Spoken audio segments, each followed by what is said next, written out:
Welcome to the Birdhouse podcast, where we talk about how to build a business, how to become a better version of ourselves, while we strive to fly up to the higher skies. My name is Alexander Guller, the CEO of the Birdhouse Agency, and I'm your host for this podcast. Welcome to the Birdhouse.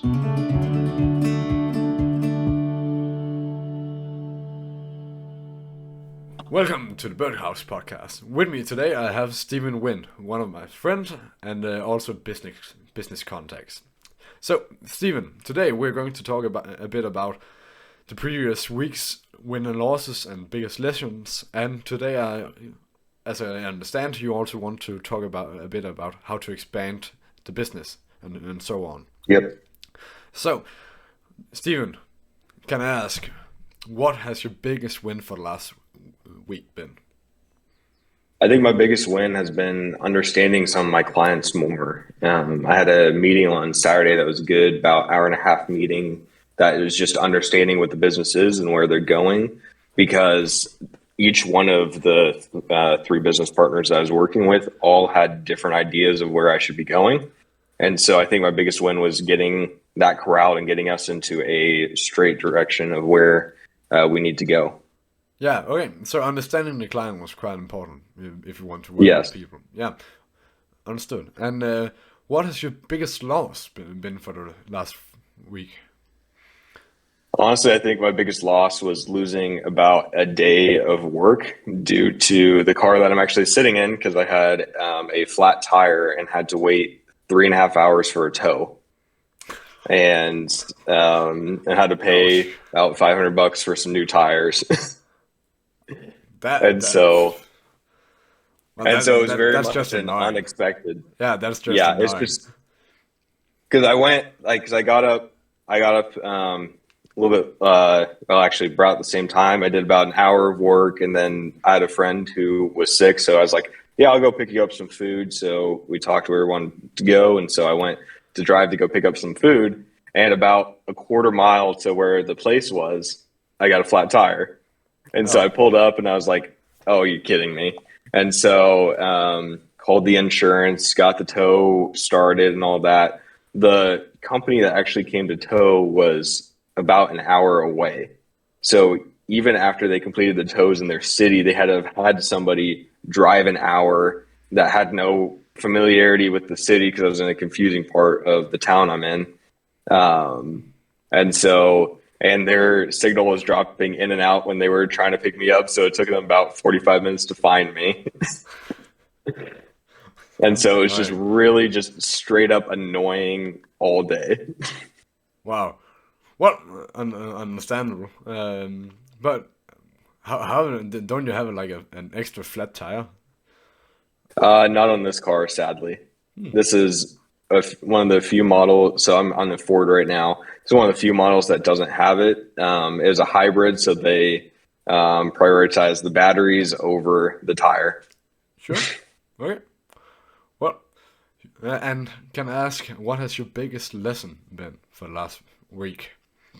Biggest lesson was listening to my body. I talked a little bit last week about myself not doing well, like with headaches and that kind of thing. So I completely cut caffeine about 3 weeks ago. I just need to listen to my body, because my body is very much worn down. And with that being said, I've just had a lot of injuries and concussions. And so listening to the symptoms and what I need to do can be very, very important for my long-term health. So I need to watch where that is so that I can get myself on my best foot going forward. Sounds good.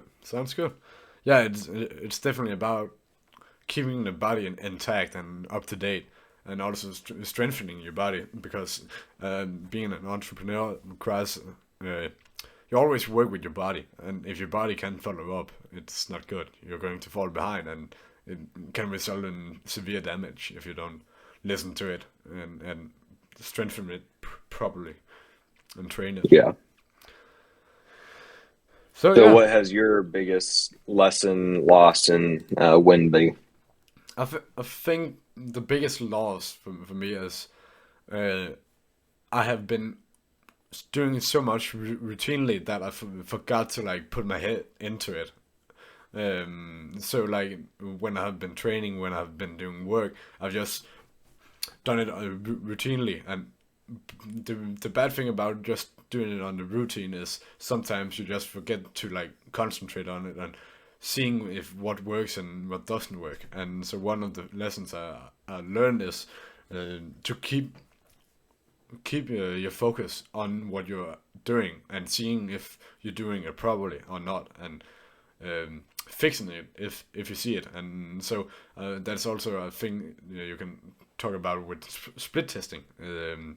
Split testing is when you have different methods of working, and you try to see if one way is better than another. And I kind of forgot to split test what I do, which is not good. The reason why you split test is to find out what method is better. So let's say you do 100 outbound messages and only 3% free reply. That's 3%. And then you try to change up some of the messages and stuff like that, and you can get the percentage reply rate up to 5%. So that's way better than 3%. That's basically split testing in a nutshell. Yep. Finding out what works and what works better, and how to keep on improving, because a lot of the things that we do is we also have to keep improving ourselves and our business and our business strategies. So I think that's a big mistake that I like forgot to keep my mind on that, and like so that's not good. But I'm a human being. I will get better. The best thing, the good thing about talking with you about these things is like, oh yeah, I messed up. Okay, let me get on the right path again. So that's also one of the reasons why I think we do this, is because we can keep each other accountable. So that's great, I think, at least. And Agreed. Your biggest win? I think, as I explained this earlier on some of the earlier podcasts, I got a new guy doing some work for me, and I think it's going really smooth right now. So I think that's kind of sorted itself out.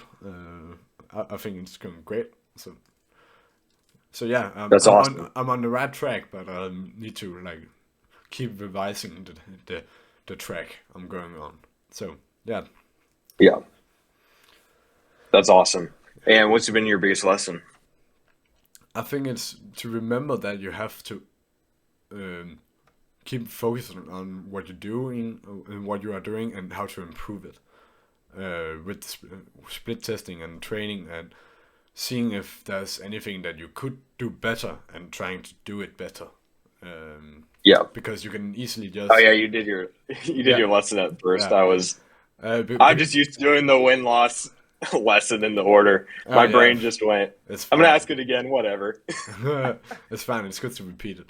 So like the thing is, you have to keep on improving, and the thing that is very important in this is that if you find out something that works, you can easily just keep on doing the same thing without improving it, because you know it works, but you don't know if there's anything better than that. And that's kind of the problem. You always want to be the best part of yourself and getting the best strategies. And so sometimes it's not about just what works, but what works better. Yeah. And for that, you need to concentrate on a task and so on. So that's quite important. Yep. So yeah, that's definitely my biggest lesson. Yeah. Have you heard, I forget if it was Valentine or Gary Vee or who exactly I heard this from, but within their company, they take 20% of the employees that work for them and basically do their projects that they want to do, that the first, possibly the first year or two is going to be losses. And they make sure that the 80% of the company can cover the 20% loss. Oh yeah. And so within that split testing, that's where what they do is within different departments, they always have micro split testing, but within that 20% of the company, they have the ideas that they think might be out there or might be crazy, and they just constantly throw out there in case there's something that works, because that's how improvement works. That's how products improvement works, and all of that. Yeah, and also like the thing is, you don't know what works. Like Mm-hmm. it's an infinitely complex world we live in. Like just adding an emoji can to a text can like multiply the reply rate by a bunch. Yeah. Like there's so little that needs to like make a difference sometimes. So you just have to Or try every. a shape on a dress. Yeah, yeah, Like, you definitely. don't think that a circle versus a triangle versus a square versus a crescent will work, but like the crescent makes 60% more sales than any of the others do. Yeah, exactly. Why? I don't know. I don't know. That's the thing. We don't know, but the only way we find out is trying it. And actually, if I remember correctly, I saw one person talking about paid ads where he, um I think it was a 50% increase in, I think it was, no, decrease in the price for a potential customer just by getting a Mustang instead of a Lamborghini. Mm-hmm. And like 50% Yeah. is a lot. Like a whole I think lot. I saw that on Jason Capital's Instagram, Yeah, if I remember right. I think Yeah. so. Yeah, that's amazing. Like, Yeah. dude, 50% decrease. I don't think I got the precise number correctly, but Yeah. still, like, Because they were it, talking about like a regular car versus Mustang versus Lamborghini versus yeah, getting I think it was like a Porsche or Bugatti or something. yeah, it was crazy. Like, imagine getting your paid ads down to that. Yeah. Congratulations, Which you figured it out, of mate. that, you What? of that, and again, it depends on the industry as well. Oh yeah, definitely. Um, Because I think if we got Lamborghinis or Porsches or stuff like that, at least initially, it wouldn't help a ton, but maybe in a year or two, it might help. Who I don't knows? know. The only way we're going to find out is trying. So, Okay, you want to go out and get the who's Porsche? gonna buy the Lamborghini? I don't think I'm gonna. I don't need to buy the Lamborghini. You just have it sitting in your cars. You just Yeah. get one without an engine, just to roll out in your driveway, take a few pictures, and then roll it back. Exactly. Uh, I Uh, know. I know. There's like you can rent like private jets to make it look like you're flying private, or yeah. things like that. And people will do that for like photo shoots for social media and all of that. And I'm like, that's ridiculous.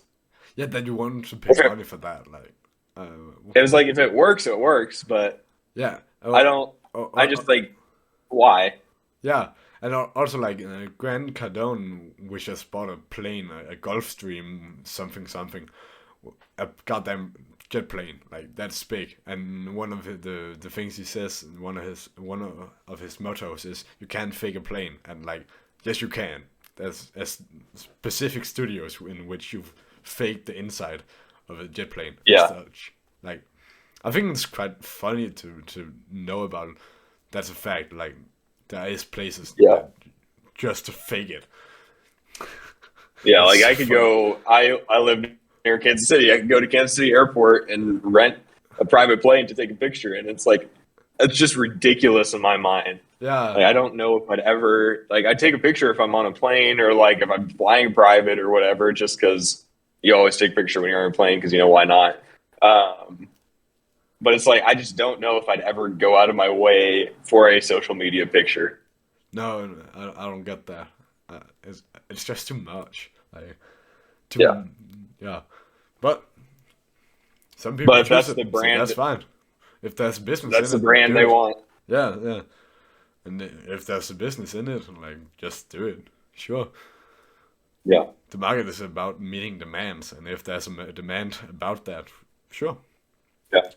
Because so many people look at the outside versus like the content that you're actually making, and so it's so much like of a like I'm just using streamers as an example. They get stuff in their backgrounds to make it look like they're more famous than they actually are, or things like that. Yeah. Exactly. So No, so yeah. Well, that's quite fun, I think, at least. yeah, it's definitely interesting to look at all those different business tips and tricks. Definitely, definitely. So, we also wanted to talk about a bit about how to expand your business and expansion possibilities. And so, Yeah. Steven, do you want to start out on that? Yeah. So I guess my thought was, oh, because I just want to define there's two different ways expansion and pay, I think, is very much incorporated because a lot of, as you're an entrepreneur, at the beginning of your salary, you can either pay yourself most of what the profit is for your company or almost none of it and pour it back into the company. Oh yeah, And so there a lot of people are hit with short time success and go, I'm going to go get a Lamborghini, I'm going to go get a Porsche and all of that. And then they don't think about, okay, there's taxes you need to pay. There's expansion abilities. Like you might do fine for the next couple months, but what if your company gets a lawsuit or that specific part of your company gets a lawsuit, and guess what? You're out of business until you either rebuild it or that. And so with business expansion, you have to be a little more diverse in your income. The more points of income that you can get, the better within your company. yeah, So if you have a lot of what I've heard is the 3 client rule. If you have 3 clients that can all support you, or if that's a series of clients in different, like say, cities or whatever, that's very great for your business because if one of those legs cut out, you still can survive on the other 2. mm, And so the more legs, the better. So if you have 15 clients that are bringing in a lot of income, if one of those leaves, then guess what? You have 14 other sources of income coming in. exactly. And so you can't never like be quiet on where you're going. Be, as Jordan Patterson says, be a beast, and be a monster in everything that you do. And like go out and get more clients and get just continue expanding the business. Like for me, eventually I want to expand into commercial real estate. I want to at some point, my passion project is to start a woodworking company, Mm, things like that. And so just knowing that there's always other like sources of income and eventual passions that you need to go for. Like Gary Vee wants to be the owner of the Jets. oh Um, yeah, and so for him, that's his end goal. But yes, once he gets there, he's going to create a new goal because it's Gary Vee. But you also have to be careful with like setting an attainable goal, but also knowing what you're going to do after that. Because someone like a Michael Phelps, the swimmer for the U.S. Olympics, he his goal was to get the most gold medals in a single year, and so he did that. And he was hit by huge amounts of depression yeah. After that, because he had no idea where he was going after that. So you have to, within business expansion and paying yourself and all of that, you have to know what your end goal is. Whether that, for me, my goal is because I've talked with, so my girlfriend and I are getting pretty serious. So my goal is I need to make my income is separate from the business income. I want to make enough that I have to hire on a couple of employees by February, but specifically, I want myself to be making about 50,000 a year, like salary, comfortably by February, and then I'll get a ring for her and so on and so forth. But we said, okay, in order to get married, we need to set a date that's like, okay, is the business doing great? Is it not? And having those goals for me, because my end goal is to be, okay, I want to support her without she's in grad school, without having us flounder at all. Like, so it's like, yes, there might be some financial decisions that might be a little bit tougher because for me, I'm going to spend most of the money that I earn from the business pouring back into the business. But I don't want to be suffering at all at home and being like, okay, I'm living my own paycheck to paycheck or things like that. mm.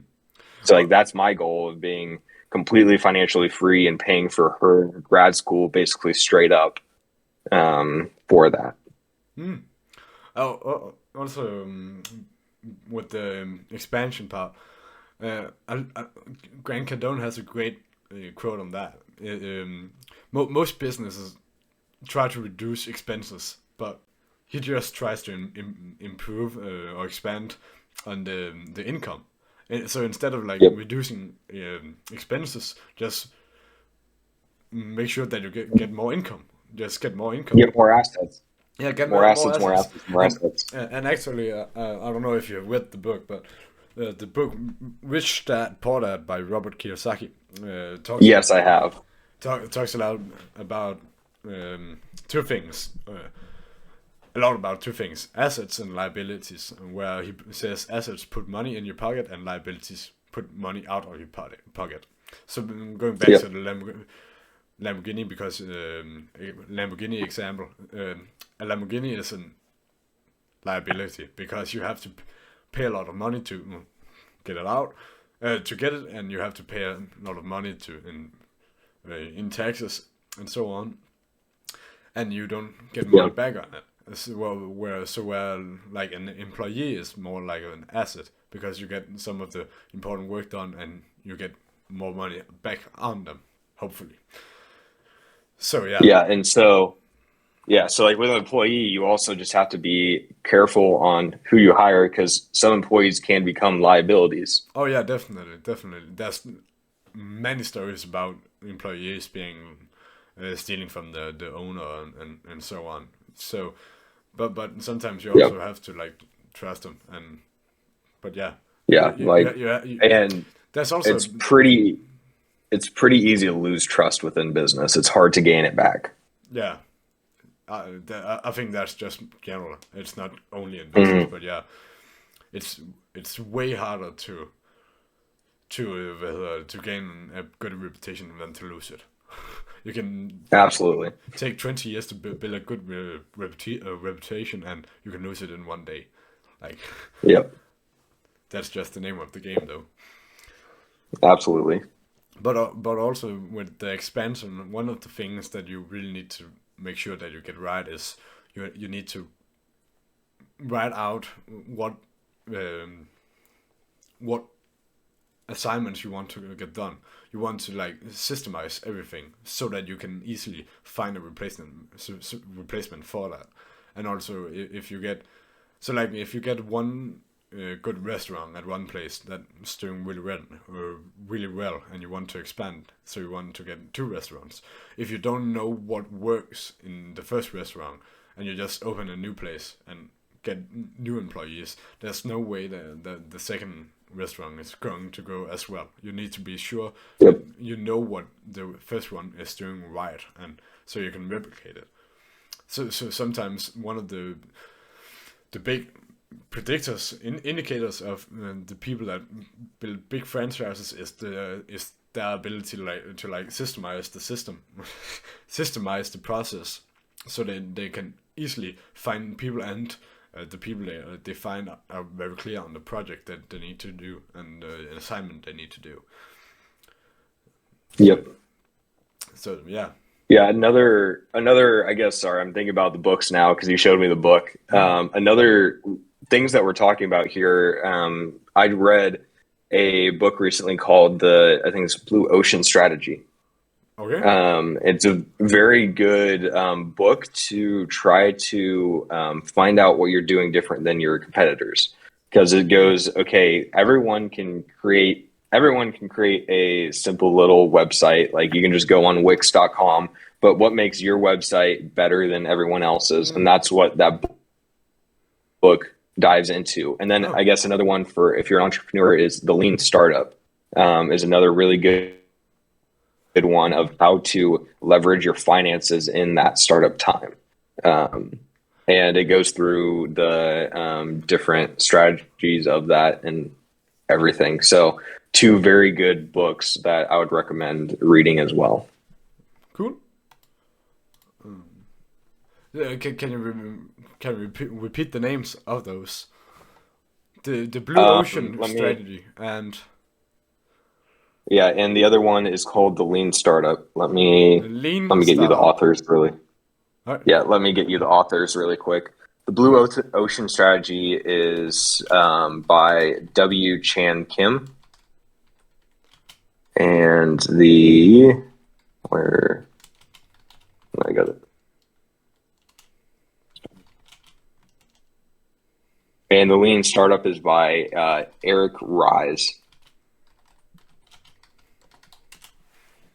All right.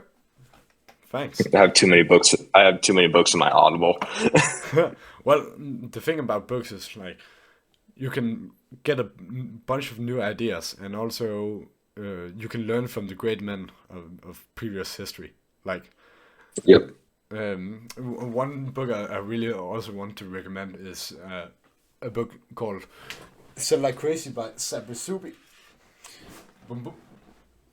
"Sell Like Crazy" by Yep. Sabri Suby. If you can say. Mm-hmm.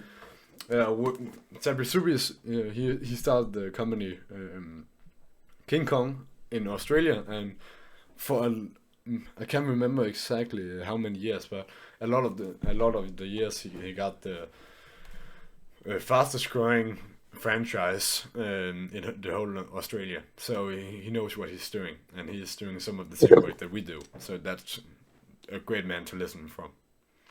So Yeah, absolutely. Definitely go out and listen to people where you want to go. exactly. And so like listening to Grant, listening to Gary Vee, listening to Valentine, all of those guys, Yeah. absolutely amazing to listen to. Yeah, and also like to listen to the people that have already achieved what you want to achieve.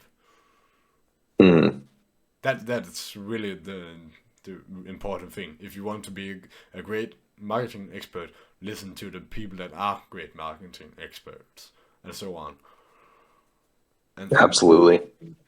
yeah, and there's a lot of books out there. A lot of them are trash, but also a good portion of them are really good books.